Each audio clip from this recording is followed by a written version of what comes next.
ನಿನ್ನೆ ಎಪಿಸೋಡನ್ನು ನೀವೆಲ್ಲ ನೋಡಿರ್ತೀರಿ. ಸೊ ನಿಜವಾಗ್ಲೂ ಕೂಡ ತುಂಬ ಇಂಟ್ರೆಸ್ಟಿಂಗ್ ಆಗಿತ್ತು. ವೈಲ್ಡ್ ಕಾರ್ಡ್ ಸ್ಪರ್ಧಿಗಳು ಕೂಡ ಅಂತೇಳಿ ಕರ್ಕೊಂಬಂದಿದ್ರು.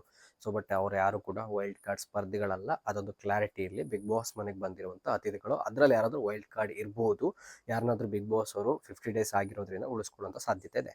ಇದೀಗ ನಿನ್ನೆ ನಡೆದಂತಹ ಎಪಿಸೋಡ್ನಲ್ಲಿ ಗಿಲ್ಲಿ ಅವ್ರ ಬಗ್ಗೆ, ಅಂದರೆ ಗಿಲ್ಲಿ ಅವರು ನಡೆದುಕೊಂಡ ರೀತಿಯಲ್ಲಿ ಎಲ್ಲೋ ಒಂದು ಕಡೆ ಇರ್ಸು ಮುರ್ಸು ಆಯಿತು ಅಂತ ಅನಿಸುತ್ತೆ. ಅಫ್ಕೋರ್ಸ್ ಗಿಲ್ಲಿ ಅವರು ತೆಗೆದುಕೊಂಡಂಥ ಸ್ಟ್ಯಾಂಡ್ ಆಗಿರ್ಬೋದು, ಟಾಸ್ಕ್ ಆಗಿರ್ಬೋದು, ಉಸ್ತುವಾರಿ ಆಗಿರ್ಬೋದು, ಎಂಟರ್ಟೈನ್ಮೆಂಟ್ ಆಗಿರ್ಬೋದು, ಪ್ರತಿಯೊಂದಕ್ಕೂ ಕೂಡ ಇಡೀ ಕರ್ನಾಟಕದ ಜನ ಸಪೋರ್ಟ್ ಇದೆ. ಹಾಗಂತೇಳಿ ತಪ್ಪು ಮಾಡಿದ ತಕ್ಷಣ ಎಲ್ಲರೂ ಕೂಡ ಸಪೋರ್ಟ್ ಮಾಡ್ತಾರೆ ಅನ್ನೋದು ಸುಳ್ಳಾಗತ್ತೆ. ಬಟ್ ಇಲ್ಲಿ ಗಿಲ್ಲಿ ಅವರು ಸೊ ಮಂಜು ಅವರಿಗೆ ಆ ರೀತಿಗೆ ಮಾತಾಡಿದ್ದು ತಪ್ಪಾಗತ್ತೆ. ಯಾಕಂದರೆ ಪರ್ಸ್ನಲ್ ಟಾರ್ಗೆಟ್ ಆಯಿತು. ಇದು ಡೆಫಿನೆಟ್ಲಿ ಕಿಚ್ಚ ಸುದೀಪ್ ಅವರು ವೀಕೆಂಡ್ ಎಪಿಸೋಡ್ನಲ್ಲಿ ಕೇಳ್ತಾರೆ. ಗಿಲ್ಲಿ ಅವರಿಗೆ ಕಿವಿ ಹಿಂಡೋದಂತ ಪಕ್ಕ. ಸೊ ಇನ್ನೊಂದು ರಜತ್ ಅವ್ರಿಗೆ ಅಥವಾ ಓವರಾಲ್ ಆಗಿ ಬಿಟ್ಟಿ ತಿನ್ನಕ್ಕೆ ಬಂದಿದ್ರೆ ಅಂದಾಗ ಸೊ ಅದು ತುಂಬ ಹೈಲೈಟ್ ಆಗೋಯ್ತು ರಜತ್ ಅವರಿಂದ. ಆ ರೀತಿಯಾಗಿ ಮಾಡಬಾರ್ದಾಗಿತ್ತು, ಆ ರೀತಿಯಾಗಿ ಮಾತಾಡಬಾರ್ದಾಗಿತ್ತು ಗಿಲ್ಲಿ ಅವರು ಅಂತ ಅನ್ನಿಸ್ತು. ಕೆಲವು ವಿಚಾರದಲ್ಲಿ ಎಲ್ಲೋ ಒಂದು ಕಡೆ ಗಿಲ್ಲಿ ಅವರು ತುಂಬ ಜಾಸ್ತಿ ಮಾತಾಡಿದ್ರೇನೋ, ಅದು ತುಂಬ ಓವರಾಗಿ ಆಯ್ತೇನೋ ಅಂತ ಅನಿಸ್ತಾ ಇದೆ. ಸೊ ಬಿಗ್ ಬಾಸ್ ಅವರು ಹೇಳಿದ್ದಾರೆ, ಈ ಒಂದು ಬಿ ಪಾಯಿಂಟ್ ಏನಿದೆ ಸೊ ಅದು ನಿಮಗೆ ತುಂಬ ಹೆಲ್ಪ್ ಆಗುತ್ತೆ, ಕ್ಯಾಪ್ಟನ್ಸಿ ಓಟಕ್ಕೆ ನೀವು ನಿಲ್ತೀರಿ ಅಂತೇಳಿ. ಬಟ್ ಪ್ರತಿ ದಿನನೂ ಕೂಡ ಅಥವಾ ಪ್ರತಿ ವಾರದಲ್ಲೂ ಕೂಡ ನಾನು ವೈಸ್ ಕ್ಯಾಪ್ಟನ್ ಆಗೇ ಇರ್ತೀನಿ ಅಂತ ಹೇಳಿದ್ದು ಗಿಲ್ಲಿ ಅವರು ಎಲ್ಲದು ಕೂಡ ಅದು ಸರಿಯಾಗಲ್ಲ ಅಂತ ಅನ್ಸುತ್ತೆ. ನಮಗೂ ಅನ್ಸುತ್ತಲ್ವಾ, ಗಿಲ್ಲಿ ಅವರು ಒಳ್ಳೆ ಕ್ಯಾಪ್ಟನ್ ಆಗಬೇಕು, ಅವರ ಕ್ಯಾಪ್ಟನ್ಸಿನಲ್ಲಿ ಯಾವ ರೀತಿ ಸ್ಪರ್ಧಿಗಳನ್ನ ನೋಡ್ಕೊಳ್ತಾರೆ, ಸೊ ಯಾವ ರೀತಿ ನಿಭಾಯಿಸ್ತಾರೆ ಅನ್ನೋದು ಕುತೂಹಲ ಇರುತ್ತೆ ಇಡೀ ಕರ್ನಾಟಕದ ಜನತೆಗೆ. ಆದರೆ ಗಿಲ್ಲಿ ಅವರು ಈ ರೀತಿಯಾಗಿ ಮಾಡಿದ್ದು ನಿಜವಾಗ್ಲೂ ಕೂಡ ಇದು ತಪ್ಪು.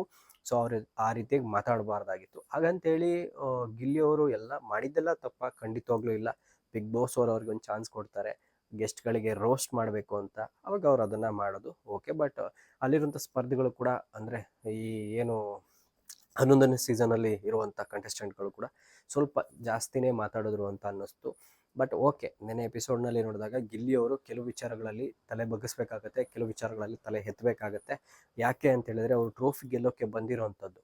ಜಸ್ಟು ಎಂಟರ್ಟೈನ್ ಮಾಡಿ ಜನಗಳಿಗೆ ಹಾಯ್ ಬಾಯ್ ಹೇಳ್ಕೊಂಡು ಅಥವಾ ಅಲ್ಲಿರೋ ಸ್ಪರ್ಧಿಗಳ ಜೊತೆಗೆ ಒಂದು ಗುಡ್ ಬುಕ್ಸಲ್ಲಿ ಇರೋದಕ್ಕಂತೂ ಬಂದಿಲ್ಲ. ಟ್ರೋಫಿ ಗೆಲ್ಲಬೇಕು ಅಂತ ಬಂದಾಗ ಕೆಲವರನ್ನ ವಿಶ್ವಾಸಕ್ಕೆ ತೆಗೆದುಕೊಳ್ಬೇಕಾಗತ್ತೆ, ಕೆಲವು ಟಾಸ್ಕ್ಗಳನ್ನು ಆಡಬೇಕಾಗತ್ತೆ.